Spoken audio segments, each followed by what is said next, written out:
السلام علیکم، میں آپ کا میزبان حکیم طارق مسعود آج ایک نئے نسخے کے ساتھ حاضر ہوا ہوں اور میں انشاءاللہ کوشش کرتا ہوں کہ آپ تک مزید مفید سے مفید تک جو نسخہ پہنچا سکوں۔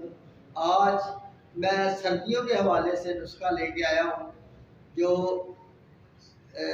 جن حضرات کو سردی بہت زیادہ لگتی ہے ان کے لیے نسخہ ہے۔ تو اس سے اللہ کے فضل و کرم سے آپ کو جو سردی لگنی وہ کم ہو جائے گی اور آپ جیکٹ کے بغیر بھی گھوم پھر سکتے ہیں اللہ کے فضل و کرم سے۔ تو اس میں نسخہ بیان کرتا ہوں۔ یہ سب سے پہلے آپ نے لینا مغز بادام، یہ آپ نے 100 گرام لے لینا ہے۔ مغز کدو ہے، یہ آپ نے 10 گرام لینے ہیں۔ مغز تربوز ہے، آپ نے یہ 10 گرام لے لینا ہے۔ نشاستہ آپ نے 10 گرام لینا ہے۔ گوند کی کرہ ہے، یہ آپ نے 10 گرام لے لینی ہے۔ خشخاش سفید یہ آپ نے لینی ہے 10 گرام۔ کاجو 10 گرام لینے ہیں۔ پستہ 10 گرام لینا ہے۔ کالی مرچ آپ نے 10 گرام لے لینی ہے۔ اور آپ نے مصری جو ہے وہ 50 گرام لینی ہے۔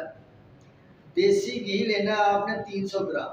یہ دوسری ساری چیزیں جو ہے ان کا سفوف بنا کے دیسی گھی میں اس کو مکس کرنا ہے اور یہ بالکل وہ سمجھ لڈو نہیں بنے گا، یہ ایک تار پاؤڈر بنے گا۔ تو یہ آپ نے 1 چمچہ روزانہ رات کو دودھ کے ساتھ استعمال کرنا ہے۔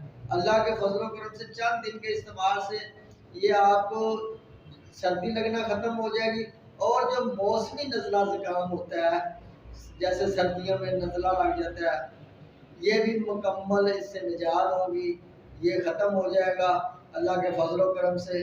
اور آپ دیکھیں گے اس کے کمال، یہ لگتا کچھ بھی نہیں ہے لیکن اس کے کمالات آپ دیکھیں گے جب آپ اس کو استعمال کریں گے اللہ کے فضل و کرم سے۔ یہ آپ چند دن استعمال سے سردی جو لگتی ہے اس کا خاتمہ ہو جائے گا۔ جی میں اب آپ کا میزبان اجازت چاہتا ہوں، حکیم طارق مسعود۔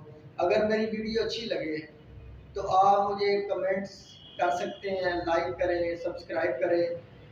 اوکے، شکریہ، اللہ حافظ۔